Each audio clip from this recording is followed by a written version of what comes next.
आपण मागील व्हिडिओमध्ये पाहिलं होतं की बुलिश कॅन्डल कशी फॉर्म होते, त्याचा ओपन काय, क्लोज काय आणि हाय काय. ओके, तर सेम बुलिश कॅन्डलचं जेव्हा ऑपोजिट होतं त्यालाच आपण बेरिश कॅन्डल बोलतो. ठीक आहे, आणि त्या बेरिश कॅन्डलचा कलर असतो रेड कलर. तर ती बघूयात आपण कॅन्डल कशी असते.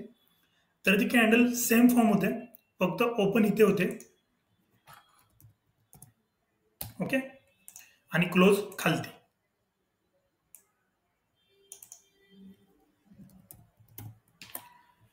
आणि त्याच्या वरच्या शेपूटला आपण हाय बोलतो.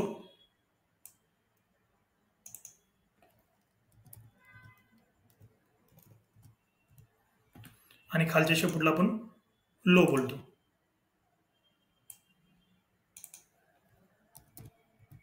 आणि ह्या कॅन्डलचा कलर असतो रेड कलर.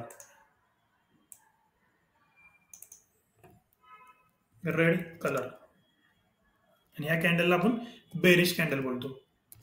ओके, म्हणजे आपण दोन कॅन्डल पाहिल्या मार्केटमध्ये. पहिली होती बुलिश कॅन्डल आणि दुसरी होती बेरिश कॅन्डल.